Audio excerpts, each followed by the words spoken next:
어떠한 사건이 발생하면 그것이 영구 미제 사건으로 결론이 나는 사례가 많았습니다. 그렇지만 그것이 몇 년이 지나고 몇십 년이 지나고 그것이 그 사건이 여전히 재조명되어서 전면 재조사를 하거나 수사에 들어가는 역사도 많았습니다.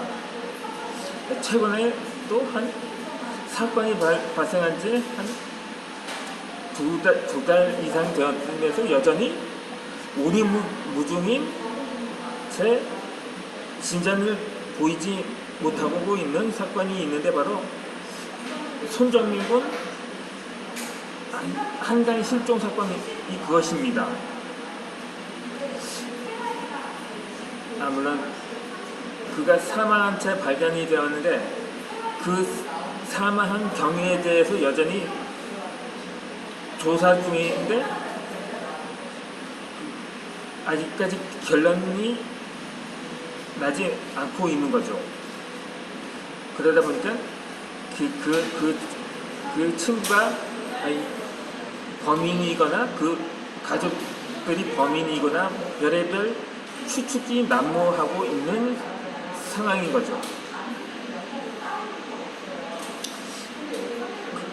만약에 그것이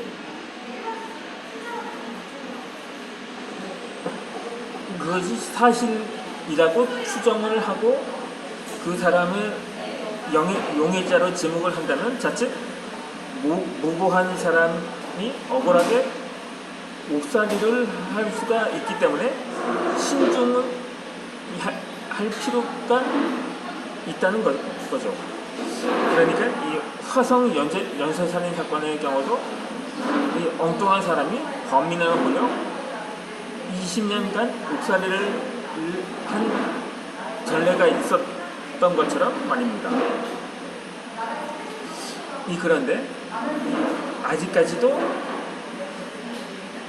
의혹이 밝혀지지 않고 있는 한 사건이 있습니다.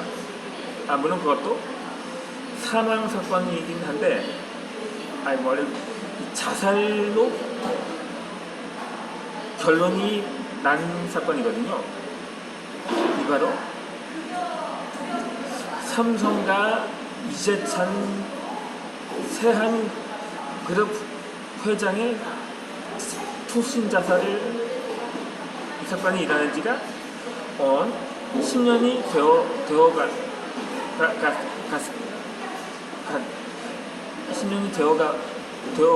되었는데 그럼 그렇게 말할 수도 있을 것입니다. 손정민 사건이 기껏해야 한 2달 정도밖에 되지 않은 반면에 이재찬 자살은 10년이나 된 사건이잖아요. 근데 이제 와서 그걸 두천에서 뭐하겠느냐고 라고 말입니다. 그렇다면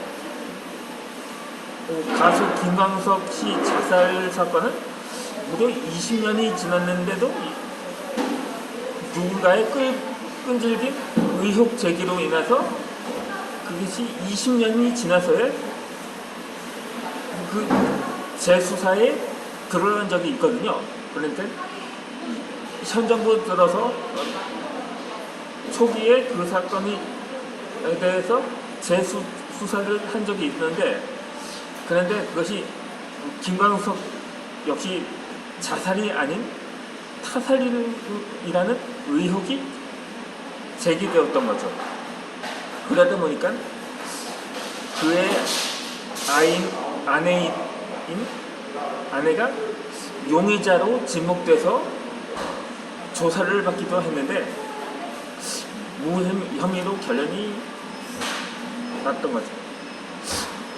났는지 자세한 내막은 아직 모르기 때문에 섣불리 결정을 지을 수는 없는 사건이기도 합니다. 흔히 기업은 망해도 기업인은 망하지 않는다는 말을 한 사람이 있습니다. 그게 바로 한보그룹 정태수 회장이 했던 말인데, 이 한보는 우리나라가 IMF 관리체제에 들어가기 전에 부도 처리가 됐거든요. 그러니까 1997년 초에 부도 처리가 되는데, 우리나라가 IMF 관리체제에 들어간 건 같은 해 연말이거든요. 그러다 보니까 그것이 고해부도라는 설이 제기되기도 했었습니다. 그 이후 IMF 관리체제에 들어가면서 웬만한 대기업들도 맥없이 쓰러지곤 했는데, 아시다시피 삼미그룹, 기아, 혜태 등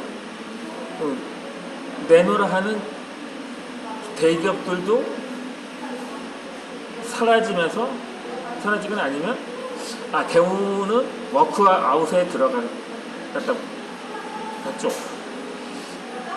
그런데 이 기아와 혜태의 경우는 그러니 기사회생하긴 했는데, 그런데 도무지 이해할 수 없는 일이 일어난 것이 바로 이 삼성가라고 할 수도 있는데, 바로 세한그룹 총수였던 이재찬 회장의 투신 자살을 한 사건이 그것입니다. 그렇다면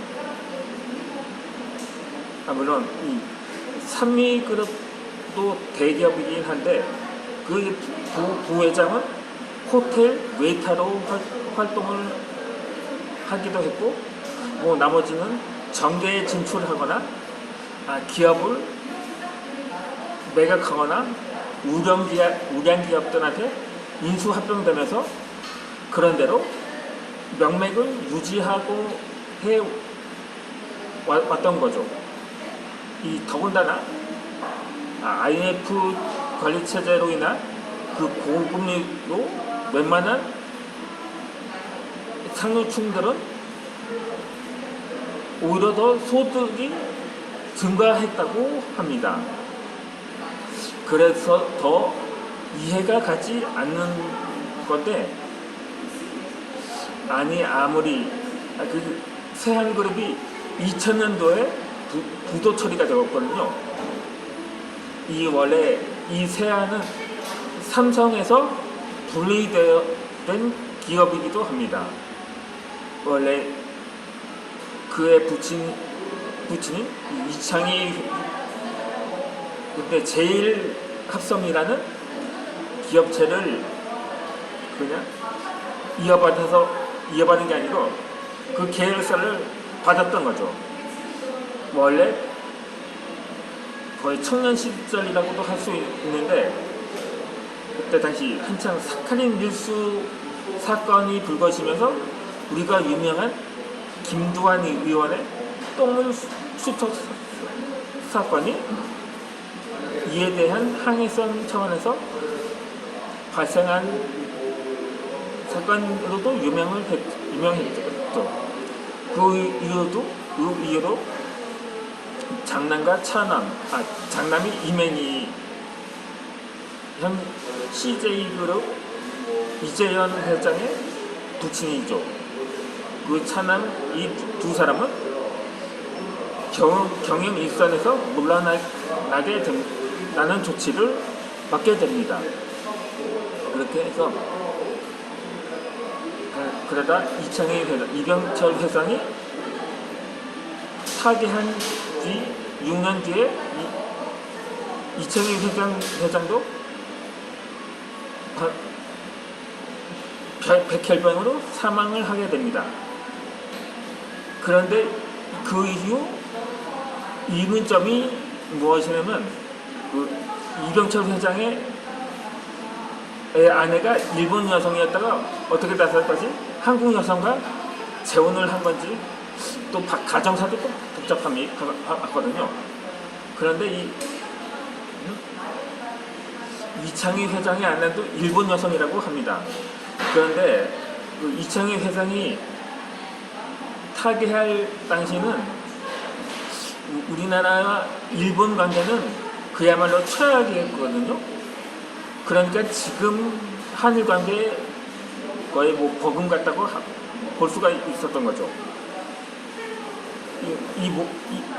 모두 독도 관련 영유권 문제로 인해서 불거지는데 심지어는 한 일본인이 우리나라 대사관에 테러를 가하기도 하고 심지어 간첩까지 보내서 독도 관련 정보를 빼내게 하는 일까지 섬치 않던 시절이었거든요. 그러다 그의 간첩 행위가 발각이 되자 자국으로 도주한 사건이 있었거든요. 그러다 보니 그 당시 일본과 한국의 경제력이 격차가 차츰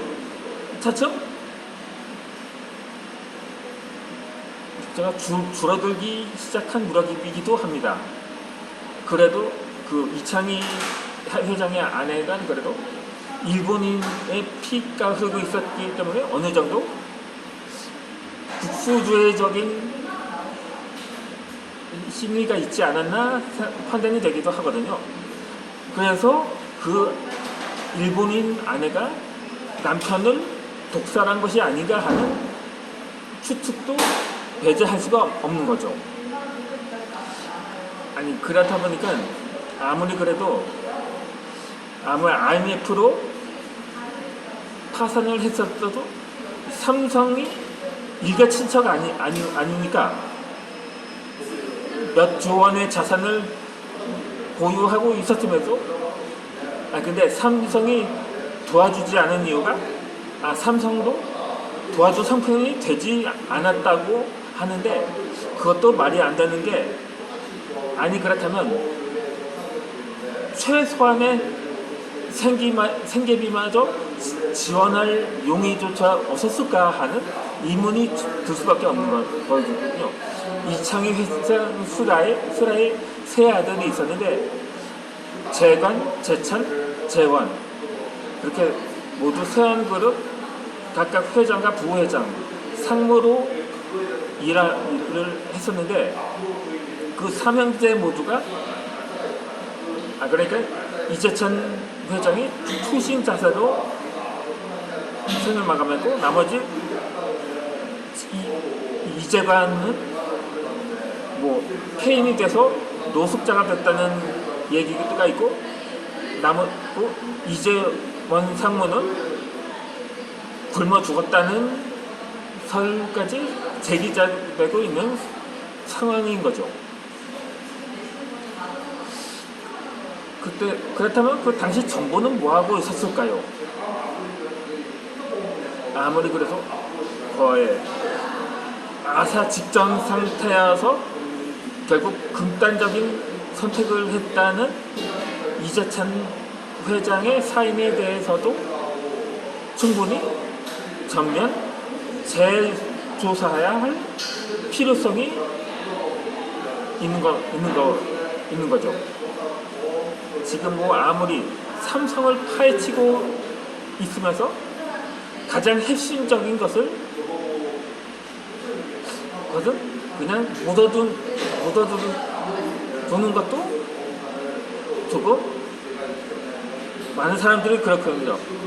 그렇다면 삼성 총수도 생활고에 허덕이는데 그럼 우리 같은 서민들은 뭐 완전히 뭐 생활고 정도가 아니고 영혼까지 탈탈 털려서 완전히 그렇게 해서 완전히 충격이 컸을 것입니다. 그래서 이번에 한 점 의혹이 없이 이 사건에 대해서 밝힐 필요성이 있는 것입니다.